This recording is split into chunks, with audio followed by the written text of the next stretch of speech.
Messi golden ബൂട്ടിനുള്ള ഓട്ടത്തിലായിരിക്കാം. എന്നാൽ ലോകകപ്പാണ് എനിക്ക് വേണ്ടത്. പറയുന്നത് ഫ്രഞ്ച് സൂപ്പർ സ്ട്രൈക്കർ കിലിയൻ എംബാപ്പയാണ്. പൊതുവിൽ വീരവാദങ്ങളിൽ ആള് തൽപരകക്ഷിയല്ല, ചെയ്താണ് ശീലം.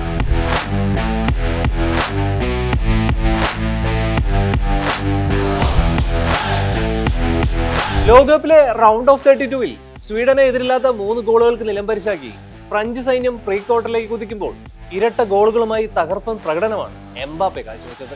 1998-ലെ ലോകകപ്പ് ഫൈനലിൽ ബ്രസീലിനെ 3-0 കീഴടക്കിയ ശേഷം ലോകകപ്പിന്റെ നോക്കൌട്ട് ഘട്ടത്തിൽ ഫ്രാൻസ് സ്വന്തമാക്കുന്ന ഏറ്റവും മികച്ച വിജയമാണിത്. ആ നേട്ടത്തിലേക്ക് ലെസ് ബ്ലൂസിനെ നയിച്ചത് എംബാപ്പെ എന്ന ഗോൾ മെഷീനാണ്. അവരെ മുന്നിൽ നിന്ന് നയിക്കുന്നത് വിശ്വസ്തനായ ഈ നായകനാണ്.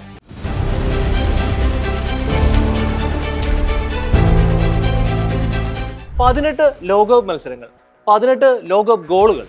കരിയറിൽ ഫ്രഞ്ച് ടീമിനൊപ്പം 3-ാം ലോകകപ്പിൽ കളിക്കുമ്പോൾ എംബാപ്പയുടെ കുതിപ്പ് സ്വപ്ന സമാനമാണ്. ഈ ലോകകപ്പിൽ ഒരു മത്സരം കുറച്ചു മാത്രം കളിച്ച മെസ്സിയുടെ 6 ഗോൾ നേട്ടത്തിനൊപ്പം എത്താനും കിലിയന് സാധിച്ചു. മാത്രമല്ല, ലോകകപ്പിലെ എക്കാലത്തെ മികച്ച ഗോൾ വേട്ടക്കാരനായ ലിയോ മെസ്സിയുടെ 19 ഗോളുകൾ എന്ന റെക്കോർഡിനൊപ്പം എത്താൻ എംബാപ്പയ്ക്ക് ഒരു വട്ടം കൂടി ഗോൾ വല കുലിക്കാൻ മതി. ലോകകപ്പിൽ മെസ്സിക്ക് ഇത്രയും ഗോളുകൾ നേടാൻ 29 മാച്ചുകൾ കളിക്കേണ്ടി വന്നു എന്ന് മനസ്സിലാകുമ്പോഴാണ് എംബാപ്പെ എന്ന സ്ട്രൈക്കറുടെ പ്രഹരശേഷി നമുക്ക് മനസ്സിലാകുക. ഈ മാച്ചിൽ എംബാപ്പെ നേടിയ 2 ഗോളുകളെയും വിശേഷിപ്പിക്കാൻ വാക്കുകളില്ല. 45-ാം മിനിറ്റിൽ ബ്രില്യന്റ് ആയ ഒരു ക്രോസ് ഓവർ സ്റ്റെപ്പിലൂടെ ഡിഫൻഡർമാരെയും ഗോൾ കീപ്പറെയും കാഴ്ചക്കാരാക്കി നിർത്തി കിലിയൻ സ്വീഡിഷ് ഗോൾ വല തുളച്ചു. ഈ സമയം സ്വീഡന്റെ ബോക്സിനകത്ത് ഗോളിക്ക് പുറമെ പ്രതിരോധ കവചം തീർക്കാൻ 7 മഞ്ഞ ജേഴ്സിക്കാർ ഉണ്ടായിരുന്നു. എന്നാൽ ഏത് പ്രതിരോധ പൂട്ടും പൊളിക്കാൻ കഴിവുള്ള ബീസ്റ്റാണ് താനെന്ന് എംബാപ്പെ ഈ ഗോളോടെ തെളിയിച്ചു. പിന്നാലെ 74-ാം മിനിറ്റിലും എംബാപ്പെ തന്റെ ഫിനിഷിംഗ് മാസ്റ്റർ ക്ലാസ് ആവർത്തിച്ചു. സ്വീഡന്റെ പകുതിയിൽ നിന്നും പന്ത് സ്വീകരിച്ച് ലെഫ്റ്റ് വിങ്ങിലൂടെ എംബാപ്പെ നടത്തിയ അതിവേഗ നീക്കം ഒന്നാം തരമായിരുന്നു. എംബാപ്പെ സ്വീഡിഷ് താരത്തിന്റെ കാലിൽ നിന്ന് പന്ത് റാഞ്ചി മുന്നേറുമ്പോൾ 3 ഡിഫൻഡർമാർ വിങ്ങിൽ അയാളെ തടയാൻ കാത്തു നിന്നിരുന്നു.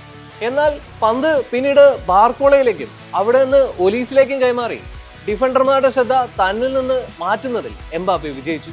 ഇതിനിടയിൽ ഒലീസ് സ്വീഡിഷ് താരത്തെ വെട്ടിയൊഴിഞ്ഞ് ബോക്സിനകത്തേക്ക് നൽകിയ അളന്നു കുറിച്ച പാസ് എംബാപ്പെ അനായാസം ബോക്സിന്റെ വലത്തെ മൂലയിലേക്ക് അടിച്ചു കയറ്റി.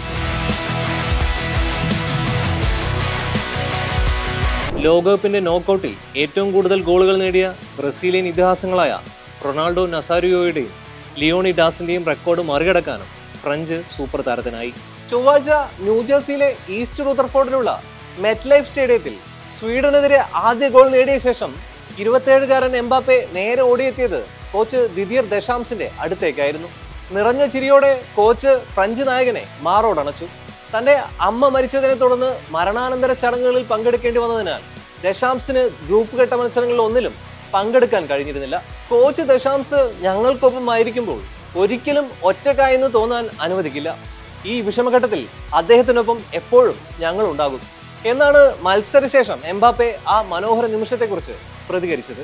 85-ാം മിനിറ്റിൽ എംബാപ്പയെ കളത്തിൽ നിന്ന് പിൻവലിച്ച ശേഷം കോച്ച് തന്റെ പ്രിയപ്പെട്ട താരത്തെ തലകുനിച്ച് ആദരിക്കുന്നതും ആ മാച്ചിലെ സുന്ദര നിമിഷങ്ങളിൽ ഒന്നായിരുന്നു. മത്സരത്തിൽ ഇരട്ട അസിസ്റ്റുകളുമായി തിളങ്ങിയ മൈക്കൽ ഒലീസെ ഈ ലോകകപ്പിൽ ഇതേവരെ 5 അസിസ്റ്റുകൾ നൽകിയിട്ടുണ്ട്. 1994-ൽ ജർമ്മനിക്ക് വേണ്ടി തോമസ് ഹാസ്ലറാണ് മുമ്പ് ഈ നേട്ടം സ്വന്തമാക്കിയത്.